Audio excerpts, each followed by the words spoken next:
Vida do nosso irmão Josué Carvalho, pela bênção de Deus na sua vida, a disposição, a coragem, 80 anos de vida e vida abundante, e servindo como instrumento para, com o seu instrumento musical, abençoar a igreja, edificar a igreja. Irmãos, eu quero compartilhar rapidamente sobre a vida vitoriosa exige decisões. E eu prometo que vai ser rapidão mesmo. A vida vitoriosa envolve decisão, antes de tudo, de nos rendermos a Deus. É o texto que o presbítero Jeconias já leu, Romanos 6, de 1 a 14. Esse texto fala que em Cristo nós morremos, com Cristo nós morremos, fomos sepultados com Cristo na sua morte pelo batismo, e a expressão aí, baptizou no grego, significa estar envolvido. Na verdade, batizar é estar envolvido. Não significa principalmente a forma como o batismo acontece. Os irmãos lembram que a Bíblia diz que Israel, quando atravessou 40 anos no deserto, Israel foi batizado na nuvem. Ora, Israel não imergiu na nuvem, mas Israel esteve sob a guarda, sob a proteção, sob a sombra da nuvem. A Bíblia diz que nós morremos com Cristo, fomos sepultados com Cristo na sua morte pelo batismo, ou seja, fomos envolvidos em Cristo. Não tem nada a ver com a forma como o batismo acontece. Daí que a igreja presbiteriana, a igreja reformada, não tem nenhum problema em aceitar o irmão que vem de outra denominação e que foi batizado por imersão, por exemplo. Na verdade, nunca houve controvérsia na história da igreja até quando, depois da Contra-Reforma, surgiu o movimento anabatista, que aí mudou a forma de batismo. Muito bem, mas a vida vitoriosa significa, antes de tudo, decisões, e envolve a decisão de nos rendermos a Deus. É imperativo lembrar, irmãos, que Jesus Cristo é o nosso substituto. O texto é claro, ele nos substituiu na sua morte. A morte era para nós, a pena capital era para nós, mas ele quis morrer por nós. E aí um concerto na letra que nós cantamos há pouco, Jesus não veio para ser Marte, ele veio para ser príncipe da paz. Ele não foi obrigado a morrer, ele se ofereceu como o cordeiro mudo que vai para o matadouro. Ele se ofereceu, ele é o príncipe da paz, ele envolveu aqueles a quem nele crê, ele envolveu, ele batizou consigo aqueles que nele creem, e obviamente quem crê tem essa convicção, tem essa certeza. Essa nova vida então é a vida de Cristo, pela qual somos salvos do poder do pecado. Esta é a vertente principal. Fomos sepultados na morte com Cristo pelo batismo, como diz Paulo de forma categórica. Vejamos, que diremos, pois? Permaneceremos no pecado para que seja graça mais abundante? Absolutamente. De modo nenhum. Como viveremos ainda no pecado, nós, os que para ele morremos? Então, o que o apóstolo Paulo está dizendo aos nossos irmãos daquela época lá em Roma e a toda a igreja, em toda a história, é que nós não temos que ficar escravos do pecado. Nós não temos que dar ousadia ao pecado. Nós temos que corajosamente, decididamente resistir ao pecado e dizer: pecado, você não tem poder contra mim. Eu já o venci. Eu já venci o pecado em Cristo. Eu morri com Cristo, morri para o pecado, crucifiquei o meu velho homem. E Paulo então diz: ou porventura ignorais que todos nós que fomos batizados em Cristo Jesus, fomos batizados na sua morte? Fomos, pois, sepultados com ele na morte pelo batismo, para que, como Cristo foi ressuscitado dentre os mortos pela glória do Pai, assim também andemos nós em novidade de vida. A história da igreja é a história de quem anda em novidade de vida.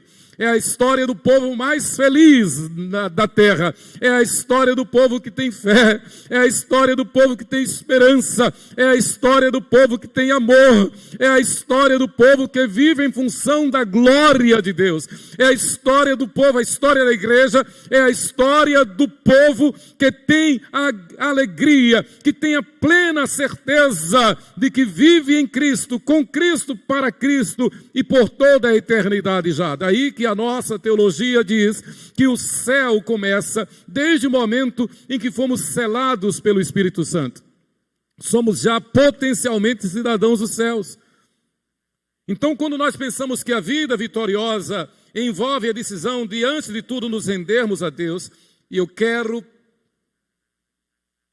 resumir por aqui, isto significa uma prática de vida que testifique de que Cristo é o nosso Senhor. Isso implica na prática de uma vida nova, uma vida que agrada a Deus, uma vida que serve a Deus, uma vida que honra a Deus, uma vida que vive em função e sob o domínio do eterno, o domínio de Deus. Alguns pontos nós precisamos ressaltar, alguns cuidados essenciais do testemunho cristão. Irmãos, nós recebemos a nova vida em Cristo para vivermos de forma semelhante a Ele. Como diz Paulo, 1 Coríntios 11, versículo 1, portanto, sede meus imitadores, como também eu sou de Cristo. Esta é a razão. Este é o fruto, este é o testemunho da vida nova. E esta vida nova há de ser aperfeiçoada dia após dia. Esta vida nova ela é manifestada pelo fruto do Espírito em nós. Para que não sejamos como nós queremos, para que não vivamos conforme o nosso temperamento, mas conforme a vida de Deus em nós. Alguns cuidados essenciais do testemunho cristão. Devemos cuidar, irmãos, uma vez que temos vida nova, e a palavra, a Bíblia, ela é a nossa única regra de fé e de prática, justamente para que nós a obedeçamos. Então nós temos que vigiar no nosso testemunho, na maneira como nós nos conduzimos, nos portamos, na maneira como nós nos relacionamos, na maneira como nós nos apresentamos ao mundo. Não cabe. Por isso que a Bíblia diz que os tímidos não herdarão o reino dos céus. Não cabe, por exemplo, a omissão diante do mundo da nossa fé, do nosso testemunho. O mundo tem que saber que nós somos cristãos radicais. O mundo tem que saber que nós somos separados dele, separados do mundo. O mundo tem que saber que nós não fazemos concessão ao mundo. O mundo tem que saber que o nosso princípio não é uma ideologia humana. O nosso princípio é a palavra de Deus. É a vontade de Deus. É o querer e o realizar de Deus em nós. Então devemos ter cuidado no nosso testemunho. Devemos ter cuidado na maneira como nós tratamos as pessoas. Devemos ter cuidado na maneira como nós tratamos as pessoas. Na maneira como nós tratamos uns aos outros. A igreja é um laboratório. E vez por outra nós ouvimos reclamações de atitudes rudes, atitudes grosseiras, atitudes rebeldes. Outro dia eu fui no ministério da igreja dar uma palavra, um aviso, e bem eu não comecei a falar, alguém bradou, não. Misericórdia. Fui fazer uma consulta. Isso é um testemunho de cristão? Isso é um testemunho de quem tem a nova vida? Às vezes, o irmão vai falar com alguém, vai até passar uma informação, mas vai de uma forma que fere, que machuca. Antes de tudo, irmãos, nós devemos lembrar que fomos batizados em Cristo. para ter uma vida nova, para resplandecer Cristo em nós, a esperança da glória, como diz Paulo, para que o mundo aspire de nós o bom perfume de Cristo. Então, a vida vitoriosa envolve essa tomada de decisão. Eu tomo a decisão de viver não como eu quero, não como eu desejo, não conforme o meu temperamento, mas viver conforme o querer e o realizar de Deus. É aquilo que Charles Sheldon falou, e falou muito bem no seu clássico, Em Seus Passos, que faria Jesus. Claro, não é que Jesus vai estar sujeito a nós, absolutamente, não foi isso que Charles Sheldon disse. O que Charles Sheldon disse nesse clássico, nesse best-seller, Em Seus Passos, que faria Jesus, é que nós devemos cuidar o tempo todo para agir conforme o querer e o realizar de Deus. Então, o que eu vou falar, o que eu vou pensar, a maneira como eu vou agir, a maneira como eu vou reagir, antes de tudo nós devemos nos exercitar. Porque uma vez que Cristo nos envolveu na sua morte pelo batismo e ressuscitou para nos dar vida nova, é exatamente para que nós vivamos não como nós queremos, mas como Ele quer que vivamos. Então nós devemos cuidar nos nossos relacionamentos. Devemos cuidar do imperativo bíblico de considerar os outros superiores a nós mesmos. Exatamente isso, irmãos. Isso no dia a dia, isso no trabalho, isso em casa, isso no relacionamento conjugal, no relacionamento entre irmãos, entre pais e filhos, entre os filhos e os pais, no relacionamento na igreja, nos relacionamentos em toda e qualquer situação. A Bíblia manda que nós consideremos o outro superior a nós mesmos.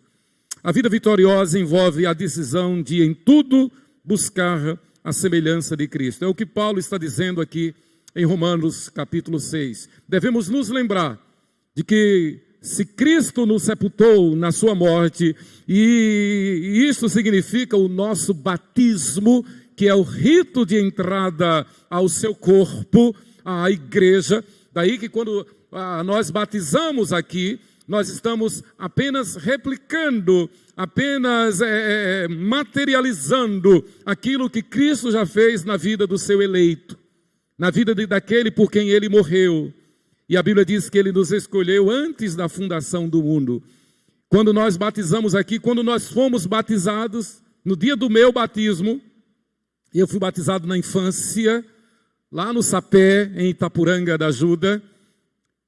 No dia do meu batismo, apenas o reverendo José Martins Ferreira, ele ratificou um ato salvífico que Cristo fez por mim, antes da fundação do mundo, para que eu não viva eu, mas eu viva Cristo em mim. Que Deus nos abençoe. Senhor, graças te damos pela tua palavra.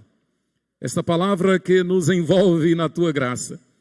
E essa palavra que nos envolve numa vida vitoriosa.